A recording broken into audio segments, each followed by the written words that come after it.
Very good morning, students. How are you? I hope all of you will be fine. I am your science teacher and today I am going to teach you science of class 6. And today we continue chapter 10, measurement. And today we discuss part 2 of this chapter. So let's see in the book. This is your science book, Science of class 6. So first of all, you open your chapter number 10. See here, this is the chapter number 10, measurement. And today we start part 2 from page number 67. This is the page number 67 and we start from here. Second part fundamental and derived units. आज हम बच्चों fundamental units के बारे में पढ़ेंगे। Let's start. Most of the physical quantities are inter related. Units of many quantities are expressed in the form of units of length, mass and time and these units are interdependent of each other. So metre, kilogram and second are called the fundamental units। बच्चों fundamental units हम उन्हें कहते हैं जो physical quantities होती हैं वो एक दूसरे से इंटर रिलेटेड यानी कि आपस में रिलेटेड होती हैं। जैसे कि मान लीजिए अगर लेंथ की यूनिट है मीटर, तो मीटर जो है वो किलोमीटर, सेंटीमीटर इनसे आपस में रिलेटेड होती हैं। किलोग्राम है, किलोग्राम, ग्राम, मिलीग्राम, हेक्टोग्राम इनसे आपस में रिलेटेड होते हैं। इसी तरह से सेकंड, मिनट्स, आवर ये टाइम की यूनिट्स हैं, ये आपस में एक दूसरे से इंटर रिलेटेड होते हैं। तो इन यूनिट को हम फंडामेंटल यूनिट्स कहते हैं।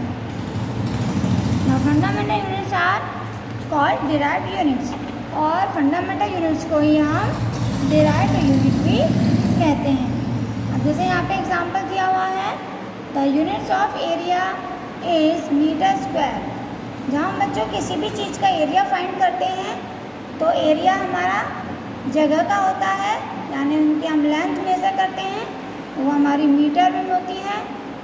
और एरिया को मेज़र करने के लिए फॉर्मूला होता है साइड इनटू साइड, यानी कि जो लेंथ है हमारी वो 2 टाइम्स होती है, तो मीटर इनटू मीटर, तो ये आपस में इनका रिलेशन बनेगा तो ये हो जाएगा मीटर स्क्वायर। तो ये जो हमारी यूनिट है मीटर स्क्वायर, तो ये हमारी unit of speed is metre per second. इसी तरह से हम किसी की स्पीड निकालते हैं, ये एरिया की यूनिट है, ये स्पीड की यूनिट है मीटर पर सेकेंड। तो देखिए यहाँ पे मीटर और सेकेंड ये दोनों भी एक दूसरे से इंटर रिलेटेड हैं। तो ये हमारी क्या है, फंडामेंटल यूनिट्स। इसी तरह से अगर हम प्रेशर को मेज़र करते हैं तो प्रेशर में जो यूनिट है प्रेशर की न्यूटन पर मीटर स्क्वायर। तो न्यूटन और मीटर ये दोनों एक दूसरे से रिलेटेड हैं, तो ये हमारी फंडामेंटल यूनिट्स हैं। तो फंडामेंटल यूनिट्स बच्चों समझ गए आप कि ये आपस में अंदर एक दूसरे से रिलेटेड होते हैं। जैसे कि मीटर के साथ सेकंड आ रहा है या किलोग्राम आ रहा है, मीटर के साथ किलोग्राम में भी हम उसको कन्वर्ट कर रहे हैं, तो ये सब हमारी फंडामेंटल यूनिट्स हैं। Now measurement of length. सबसे पहले हम बच्चों डिस्कस करते हैं लेंथ के मेजरमेंट के बारे में। Small length are measured with the help of scale. बच्चों जब हम किसी छोटी चीज़ को मेज़र करते हैं तो हम स्केल से मेज़र कर लेते हैं। जैसे मान लीजिए ये हमारी पेंसिल है, अगर हमें इसको मेज़र करना है तो हम इसको स्केल से इसकी लेंथ को मेज़र कर सकते हैं। इसी तरह से मान लीजिए ये आपकी बुक है, इसकी लेंथ को हमें मेज़र करना है तो हम स्केल से मेज़र कर सकते हैं। यानी छोटी चीज़ को मेज़र करना है तो हम स्केल से मेज़र कर सकते हैं।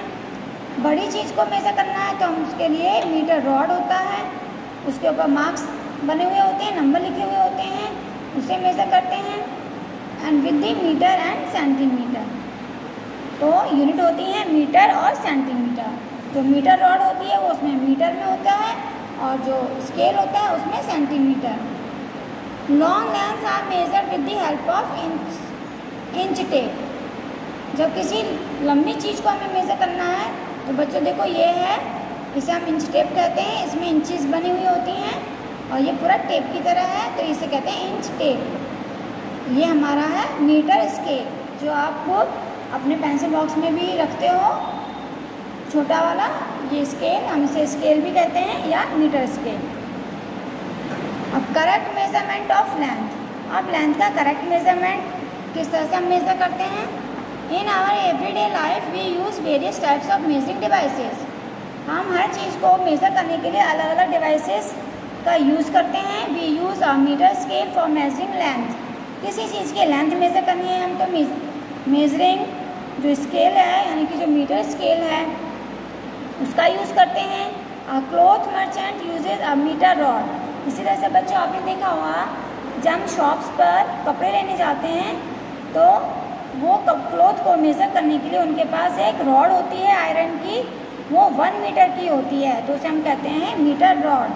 तो वो क्लॉथ्स को मेज़र करने के लिए उसके ऊपर नंबर लिखे हुए होते हैं, तो वो मीटर रॉड से उनको मेज़र करते हैं। And a tailor uses a tape. और जो टेलर होते हैं वो आपका नाप लेते हैं। मान लीजिए आप शर्ट सिलवाने जा रहे हैं तो आप अपना नाप दोगे उन्हें, तो वो आपके शर्ट कितनी उसकी लेंथ रखनी है, आपके बाजू कितनी रखनी है, गला कितना करना है, तो हर चीज़ वो मेज़र करता है। तो वो किससे मेज़र करता है? उसके गले में एक टेप जैसा पड़ा हुआ होता है इस तरह का, उसे कहते हैं measuring tape. We must choose a suitable devices to measure the length of an object. तो हम किसी भी ऑब्जेक्ट्स की लेंथ को मेज़र करने के लिए जो हमें सुटेबल लगता है, सुटेबल यूज़ होता है, हम उसको यूज़ करते हैं। To measure small object such as pencil we use a 15 centimetre scale. अब जैसे मैंने आपको कहा कि पेंसिल की लेंथ हमें मेज़र करनी है, तो हम स्केल जो 15 सेंटीमीटर का स्केल होता है यानी कि छोटा वाला जो आपके पेंसिल बॉक्स में होता है, हम उसका यूज़ करते हैं। इसी तरह दूसरी जगह पर आपका अगर आपको किसी और चीज़ की लेंथ ज़्यादा बहुत लंबी यूज़ करनी है तो आप मीटर रॉड का यूज़ कर सकते हैं। तो लेंथ मेज़र करने के लिए बच्चों कुछ बातों का हमें ध्यान रखना चाहिए जिससे कि हमें एक्यूरेट मेज़रमेंट पता चल सके। तो सबसे पहले उसको रखने किस तरह से मेज़र करना है? फर्स्ट पॉइंट है place the scale in contact with the object along its length. अब जैसे ये पेंसिल है तो हमें स्केल को इसी तरह से रखना है, यहाँ से स्टार्ट करना है और यहाँ पर। Second, if the ends of the scale are broken then we should avoid taking measurement from the 0 marks of the scale. We can use other full mark of the scale. मान लीजिए हमें pencil की length हमें measure करनी है scale से, अगर आपका स्केल टूटा हुआ है, उसमें 0 नहीं है, बीच में से टूटा हुआ है, तो हमें उस स्केल से इसको मेज़र नहीं करना चाहिए। तो हमें नया स्केल लेना चाहिए जिसमें 0 से नंबर स्टार्ट होते हैं, तभी हम एक्यूरेट मेजरमेंट इसका फाइंड कर पाएंगे।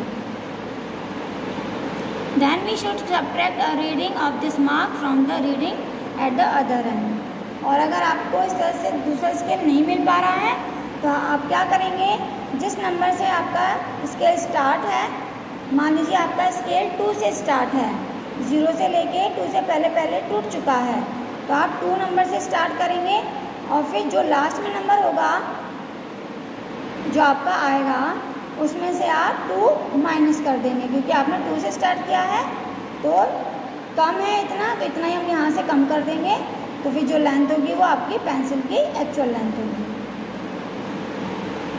Correct position of the eye is also important for taking measurement. Our eye should be exactly in front of the point from where the measurement is be taken.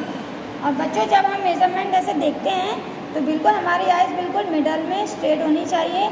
अगर आप यहाँ से इस तरह से देखोगे तो आपके मार्क्स गलत हो सकते हैं।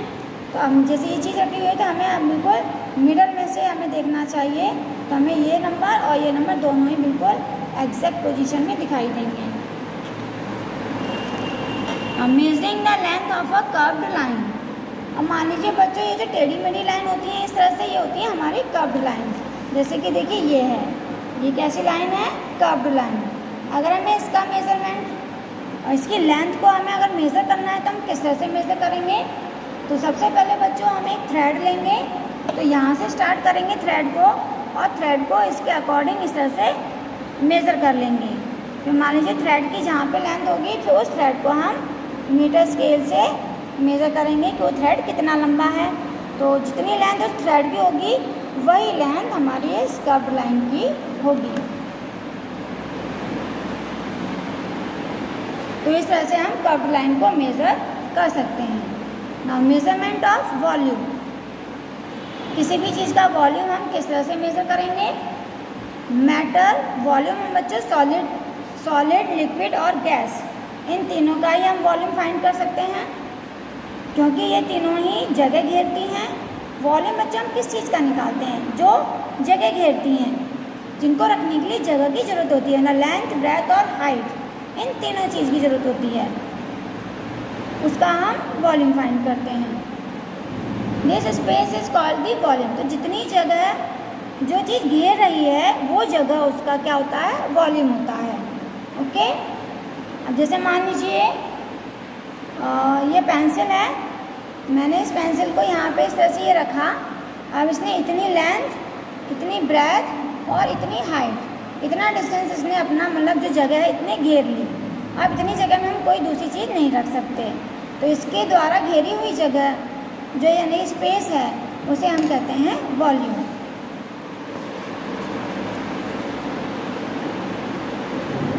Volume of a container measured in such way means how much amount does it contain. किसी कंटेनर का वॉल्यूम हम जब फाइंड करते हैं तो इसका मतलब ये होता है कि उस कंटेनर में वो चीज़ कितनी आ रही है। मान लीजिए जैसे एक बैलून, मान लीजिए एक बॉक्स है, उस बॉक्स में आपने पानी भर दिया, पूरा कंप्लीट ऊपर तक भर दिया है। अब उस बॉक्स में पानी कितना आया हुआ है, तो बॉक्स का हम पहले वॉल्यूम निकालेंगे। तो जो बॉक्स का वॉल्यूम होगा वही वॉल्यूम हमारे वाटर का होगा, क्योंकि इस बॉक्स में उतना पानी आ रहा है। Generally we say that this glass in bigger than the cup, it means that it contains more matter as compared to cup, और volume of gas is more than volume of cup। मान लीजिए हमने एक गिलास लिया है और एक कप लिया है, हमने ग्लास में भी गैस भर दी और कप में भी गैस भर दी, तो कप का साइज़ छोटा है और ग्लास का साइज़ बड़ा है। तो जो चीज़ बड़ी होगी उसमें गैस ज़्यादा आएगी, यानी कि ग्लास के अंदर जो गैस है उसका वॉल्यूम ज़्यादा है as compared to the cup. So units of volume of a solid is cubic meter और मीटर क्यूब। जो सॉलिड चीज़ होती है बच्चों, जैसे आइस है, स्टोन है, कोई भी सॉलिड चीज़, जैसे आपकी बुक है, चौक है, पेंसिल है, कोई बॉक्स है, लकड़ी का टुकड़ा है, ये सब सॉलिड चीज़ें होती हैं। तो जब सॉलिड चीज़ का जो वॉल्यूम होता है उसे उसकी जो यूनिट है वो होती है आपकी मीटर क्यूब या cubic metre. Is the volume occupied the cube whose edges is equal to 1 metre. इतना वॉल्यूम जब होगा जब उसकी जो लेंथ है वो 1 मीटर होगी, ब्रेथ 1 मीटर होगी और हाइट भी 1 मीटर ही होगी। तो वॉल्यूम निकालने के लिए हम लेंथ, ब्रेथ और हाइट इन तीनों का मल्टीप्लाई करते हैं। तो क्यूब का मतलब है कि वो हर तरफ से स्क्वायर की शेप है, तो उसकी लेंथ, ब्रेथ और हाइट तीनों चीज़ ही सेम होती हैं। तो मल्टीप्लाई कर देंगे हम तीनों का, तो 1 1 1 ये हमारा 1 और मीटर क्यूब। तो मीटर क्यूब को हमने सेंटीमीटर में अगर हम कन्वर्ट करते हैं तो 1 मीटर में बच्चों 100 सेंटीमीटर होते हैं, तो 1 का 100 हो जाएगा, इसका भी 100 और इसका भी 100। फिर जब हम इन सब का मल्टीप्लाई करेंगे तो ये नंबर मिलेगा। अब ये किस में आ जाएगा, सेंटीमीटर में, तो सेंटीमीटर क्यूब, यानी कि 1 मीटर क्यूब को अगर हम सेंटीमीटर में हम आंसर कन्वर्ट करते हैं तो यानी 1 के पीछे 6 जीरो हैं, इसलिए 10 to the power 6 centimetre cube ये होगा। इसी तरह से हम सेंटीमीटर को अगर मीटर में कन्वर्ट करते हैं तो 10 टू द पावर -6 होगा इस तरह से। ये था सॉलिड का। अब liquid, unit of volume of a liquid is, अगर कोई चीज़ लिक्विड है तो उसका वॉल्यूम हम लीटर में निकालते हैं, यानी कि litre, and small unit is millilitre, और छोटी यूनिट होती है तो मिलीलीटर में, यानी लीटर और मिलीलीटर में। तो 1 लीटर में 1000 मिलीलीटर होता है। इसी तरह से 1 मीटर क्यूब में 1000 लीटर, इसी तरह से 1 मीटर क्यूब में इसका हम मल्टीप्लाई कर देंगे तो इस सेंटीमीटर में 1000 लीटर आता है। इसको कन्वर्ट कर दिया, 1000 सेंटीमीटर क्यूब में 1 लीटर होता है। 1 लीटर में हमने मिलीलीटर में चेंज किया है तो 1000, so 1000 centimetre cube equals to 1000 millilitre. तो 1 centimetre cube equals to 1 millilitre. तो यानी कि हम सेंटीमीटर को मिलीलीटर में जब कन्वर्ट करते हैं तो हमें इस तरह से करेंगे। For measuring the volume of liquid का वॉल्यूम मेज़र करने के लिए we use different types of vessels, beakers, pipette, measuring glasses etcetera. तो लिक्विड का वॉल्यूम फाइंड करने के लिए बच्चों हम अलग अलग कंटेनर्स यूज़ करते हैं जिनके यहाँ पे ये नाम दिए गए हैं, जैसे कि वेसल्स हैं, बीकर्स हैं। यहाँ पे देखिए ये एपरेटस आपको दिखाई दे रहे हैं, यहाँ पे आपको दिखाई दे रहा है। तो इन चीज़ों को हम यूज़ करते हैं लिक्विड का वॉल्यूम फाइंड करने के लिए। To find the volume of given liquid, मान लीजिए हमें कोई लिक्विड दिया हुआ है, वाटर है या कोई जूस है या ऑयल है, उसका वॉल्यूम फाइंड करना है। तो it is poured into the measuring cylinder. तो जो मेजरिंग कंटेनर होते हैं, मतलब उसमें नंबर लिखे हुए होते हैं, हम उसको उसमें डाल देंगे। The volume of the liquid is read, और फिर जिस नंबर तक वो लिक्विड उसके अंदर आया हुआ है उस नंबर को हम रीड कर लेंगे। तो जितना नंबर तक है उतना ही उसका वॉल्यूम होगा। From the level of the liquid in the measuring of cylinder. In case of liquid which wet the inside of the measuring cylinder such as water, alcohol, spirit etcetera, the level is concave and which is called the meniscus. The reading should be taken at the lower meniscus for all liquids except mercury. अगर बच्चों vessels हमारा पहले से ही गीला है तो उसका measurement करने के लिए हमें जो मार्क्स हैं उसमें थोड़ा ऐड करना होगा, सिर्फ मरकरी को छोड़कर, क्योंकि मरकरी इससे मतलब अलग रहता है, वो स्टिक नहीं होता। तो बच्चों आज हम इतना ही करेंगे मेजरमेंट ऑफ टाइम। हम ये नेक्स्ट वीडियोज़ में डिस्कस करेंगे। So thank you, have a nice day.